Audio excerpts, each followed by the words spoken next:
Actual में ये है हमारा रेजुलम का लैपटॉप और ये है हमारा रेगुलर लैपटॉप। दोनों में क्या डिफरेंस है उस पर हम बात करेंगे विस्तार से।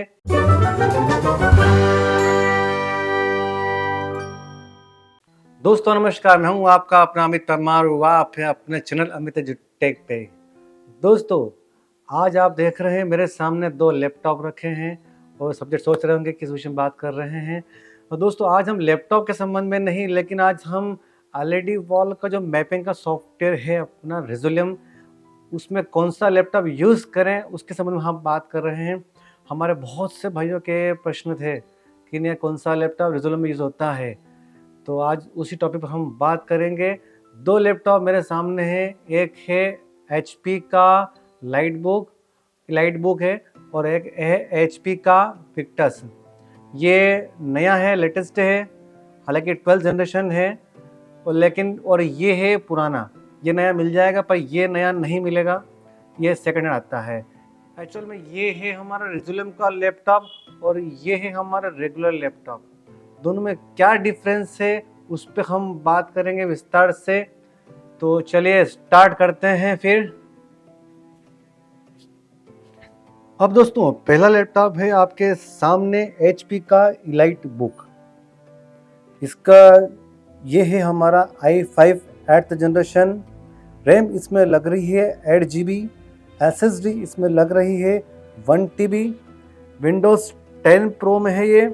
ऑपरेटिंग सिस्टम 64 बिट लगा हुआ है और ग्राफिक कार्ड इसमें नहीं है। और ये हमारा रेगुलर लैपटॉप है।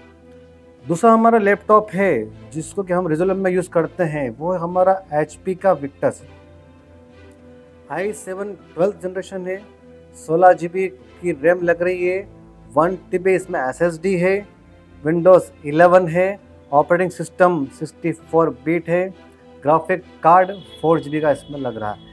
ये हमारा लैपटॉप एक गेमिंग लैपटॉप में आता है। दोस्तों सबसे पहले हम बात करते हैं SSD की। अक्सर जो आजकल SSD वाले लैपटॉप आ रहे हैं तो उसके अंदर 256 या 512 SSD ही दे रहे हैं वो, जबकि हमको 1 TB कम से कम SSD आपको लेनी है यदि आप रेजुलम चलाना चाहते हैं। तो दोस्तों आपका ये लैपटॉप है खाली रेजुलम के लिए नहीं, आप इसका रेगुलर फंक्शन में भी इसका उपयोग कर सकते हैं या और भी अपना उपयोग कर सकते हैं। सपोज करो कि 200 GB तो आपने मास्टर सी बना लिया, उसके बाद 2 पार्ट बना लिए, कुछ आपके ग्राफिक्स आएंगे इसके अंदर, कुछ मीडियम, कुछ हैवी, कुछ 4K ग्राफिक्स, काफ़ी अधिक डाटा होता है उनका भी। उसके बाद अगर पार्टी का या अपने प्रोफेशनल में अपने प्रोग्राम में गए हैं, वहाँ आपने कुछ काम करा है या पार्टी ने बोला कि हमारा ड्रोन का डाटा चला देना इसमें, तो वो भी कॉपी होगा। आप सपोज डिलीट करना भूल गए या आपने ही कोई ड्रोन शूट किया है अपना खुद का, तो डाटा उसका आप सेव करके रखोगे। तो इतना स्टोरेज तो अपने पास होना चाहिए कि हम समथिंग पार्टी का डाटा या हम उसको स्टोर कर सकें। तो 1 TB की SSD हमारे पास होनी चाहिए। इसके बाद दोस्तों थोड़ा सा ये आता है कि स्क्रीन साइज अगर रेजुलम में थोड़ी सी बड़ी हो तो अच्छा रहता है। हालांकि HP इलाइट बुक की स्क्रीन थोड़ी सी छोटी पड़ती है और विक्टस की स्क्रीन आप देख रहे हैं कि बड़ी है। दोस्तों दोनों का कंपैरिजन आपके सामने है। अब मैं आपको बताता हूँ मेन बात कि रेजुलम की रिक्वायरमेंट कम से कम क्या है। दोस्तों यदि जनरेशन की बात करें तो मिनिमम उसमें रिक्वायरमेंट रहती है 8th जनरेशन। आपको उससे ऊपर ही लैपटॉप में जाना है। इसके बाद ऑपरेटिंग सिस्टम 64 बिट आप लें और विंडोज़ मिनिमम होना चाहिए विंडोज़ 10, उससे ऊपर होना चाहिए, उससे नीचे आपको नहीं जाना है। ये हमारे रेजुलम की मेन रिक्वायरमेंट होती है। इसके बाद फिर आता है आपके लैपटॉप में पावर। जितना अधिक उसके अंदर पावर होगा उतना अधिक आप अच्छे से रेजुलम को ऑपरेट कर सकोगे। दोस्तों दोनों लैपटॉप को हमने समझा, दोनों का कंपैरिजन हमने देखा। तो ये हमारा 16 GB रैम लिए हुए है और ये हमारा 8 GB रैम लिए हुए है। दोस्तों इसके अंदर हमारा 4 GB का ग्राफिक कार्ड लगा है और इसके अंदर ग्राफिक कार्ड नहीं है। और एक विशेष बात और कि ये हमारा गेमिंग लैपटॉप है और ये सादा लैपटॉप है। तो दोस्तों प्रश्न उठता है अब ये कि ये हमारा रेजोल्यूम के लिए परफेक्ट है। पहले हम दोनों की प्राइस की बात करते हैं। ये हमारी इसकी प्राइस बन रही है, ये नया मिल रहा है, इसकी प्राइस बन रही है 85,000 से लेकर के 90,000, मतलब 85 से 90,000 रुपये की इसकी कॉस्ट है। और ये लैपटॉप नया में नहीं मिलेगा, लेकिन बहुत अच्छा लैपटॉप है ये भी। और सेकंड में अगर लेने जाएंगे तो इसकी प्राइस इसी कॉन्फ़िगरेशन के हिसाब से इसकी प्राइस बनती है 25 से 30,000 रुपये की। तो दोस्तों अब हम बात करते हैं कि ये तो हमारा रेजोल्यूम का लैपटॉप है ही नहीं, इस पे आते हैं हम कि ये हमारा रेजोल्यूम का लैपटॉप है, ये प्रश्न है एक। तो दोस्तों ये भी मिनिमम रेजोल्यूम का लैपटॉप है, सबसे छोटे में माने अपन। हालांकि रेजोल्यूम का अगर आपको एक्चुअल में यूज़ करना है तो आपको इससे और अधिक ऊपर जाना पड़ेगा। ये समथिंग 90,000 के आसपास का लैपटॉप है, लेकिन अधिक यूज़ करने के बाद इसमें भी कहीं एक बार हैंग होने के चांस बन जाते हैं। तो अच्छे अच्छे लोग तो वैसे बड़े बड़े और भी ब्रांड है और बड़े बड़े लैपटॉप भी उनमें जाते हैं। एक और ब्रांड होता है ऊपर, इससे ऊंचा ब्रांड होता है MSI, तो उसमें जाते हैं।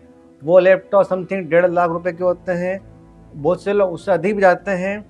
तो कुल मिलाकर के हमको रेजोल्यूम के लिए एक अच्छा पावरफुल गेमिंग लैपटॉप हमको चाहिए रहता है, ये उसकी मिनिमम रिक्वायरमेंट है। तो दोस्तों अगर आपको रेजोल्यूम के लिए लैपटॉप लेना है तो आपको इस कॉन्फ़िगरेशन में जाना है और इस टाइप का आपको लैपटॉप लेना है, उससे आप बहुत अच्छे से वर्क कर सकते हो। इसकी स्क्रीन बड़ी मिलेगी आपको, इसकी स्क्रीन छोटी पड़ती है। तो जितने रेजोल्यूम चलाने में अगर इसकी आपकी स्क्रीन बड़ी है तो उसका आपको बहुत प्लस पॉइंट मिलते हैं। वो जब रेजोल्यूम मैं समझाऊँ आपको तो उसमें आप देख सकते हैं कि जितने भी आप ग्राफिक उसमें डालते हैं तो आपका स्क्रीन अगर बड़ी है तो उसमें ग्राफिक आपको अधिक दिख जाएंगे, तो आपको उसमें सहूलियत मिलती है। और जहाँ आपकी स्क्रीन छोटी होती है तो आपके ग्राफिक उसमें कम कम दिखते जाते हैं, तो आपको उसको खिसकाना पड़ता है, बार बार दिक्कत पड़ती है। तो ये सही है। ये तो आप अगर रेजोल्यूम के लिए लैपटॉप लेना चाहते हैं तो ये लें या फिर इससे ऊंचा वाला मॉडल लें। अब दोस्तों आती एक मेन विशेष बात, ये हमारा आज का वीडियो यहाँ तक पूरा हो चुका है। कौन सा क्या लैपटॉप लेना चाहिए वो मैं आपको बता चुका हूँ कि हमको रेजोल्यूम के लिए ये इस लैपटॉप में जाना है। लेकिन दोस्तों अब मैं पर्सनली विशेष करके मैं आपसे एक बात करता हूँ और पूछता भी हूँ। दोस्तों 1 लाख रुपए का लैपटॉप लगभग सब नहीं ले पाते हैं, सेकंड हैंड भी लेते हैं 50,000 में समथिंग मिल जाता है, लेकिन पुराना फिर पुराना ही होता है। कंडीशन अच्छी मिल जाए तो बहुत अच्छी बात है, आप यूज़ कर सकते हैं, अपना अच्छे से उसको ऑपरेट कर सकते हैं।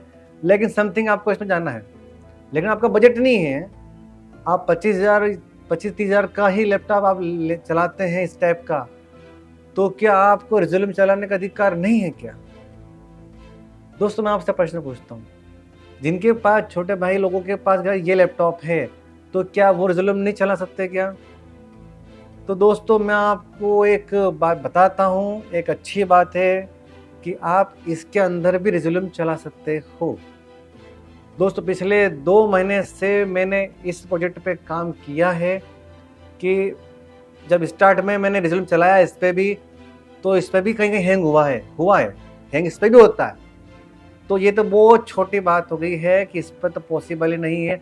हालांकि ये हमारा विंडोज़ 10 है और उसको सपोर्ट करता है, 8 जनरेशन है, तो रेजोल्यूम इसके अंदर इंस्टॉल होगा, चलेगा भी। पर दिक्कत आती ऑपरेटिंग के समय में कि दोस्तों जब ऑपरेटिंग करने चल गया है, आपने एलईडी चालू भी कर ली है, लेकिन जब उसमें ऑपरेटिंग में आप आगे बढ़ते जाते हैं, प्रोग्राम आपका आगे बढ़ता है और आप इसको चलाते हैं, तो थोड़े समय के बाद फिर आपका ये लैपटॉप कहीं ना कहीं हैंग होने लग जाएगा और आपको दिक्कत दे देता है। तो इसीलिए पावरफुल लैपटॉप रिक्वायरमेंट वहाँ होती है। रेजोल्यूम दोनों में चलेंगे, लेकिन इसमें थोड़ा चलेगा, इसमें अटक अटक के चलेगा और कहीं कहीं तो रुक जाएगा, तो आपको फिर दिक्कत पड़ जाएगी। लेकिन अगर मैं कहूँ कि इसके अंदर आप प्रोग्राम कर सकते हैं, तो दोस्तों पहले तो आप ये कमेंट में रिप्लाई देना कि कितने लोग चाहते हैं कि इसके अंदर वो इस लैपटॉप के अंदर रेजोल्यूम चलाना चाहते हैं, तो आप वो बताएं। मैंने पिछले 2 महीने में काम करके इसके ऊपर मैंने, आप यकीन मानेंगे, काफ़ी सारे प्रोग्राम मैंने इसके ऊपर चलाए हैं। तो वो दोस्तों आपके लिए ही मैंने प्रयास किया है। इसको तो रखा मैंने घर पे और इसको मैंने चलाया है और इसके ऊपर मैंने प्रोग्राम सक्सेसफुल किए भी हैं।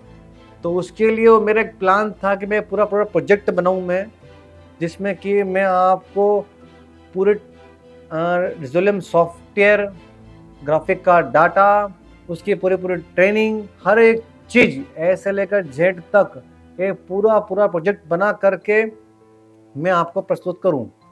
तो दोस्तों कितने लोग उसके लिए रेडी हैं, क्योंकि पिछले 2 महीने से मैंने इसमें बहुत ट्रायल किए हैं, तो समय तो बहुत लगा है, लेकिन दोस्तों मैं सक्सेसफुल हुआ हूं। लेकिन अगर आपकी रिक्वायरमेंट रही प्रोजेक्ट की, अगर आप वो प्रोजेक्ट लेना चाहते हैं तो उस पर मुझे काफ़ी मेहनत करनी पड़ेगी। आपको एक एक चीज़ बारीकी समझाने के लिए हर एक का वीडियो बनाऊंगा मैं, और वो पूरा एक प्रोजेक्ट रेडी रहेगा। आप उससे जो लेना चाहें एक पूरा पेन ड्राइव में रेडी कर दूंगा मैं, आप उसमें आप उसको ले सकते हैं।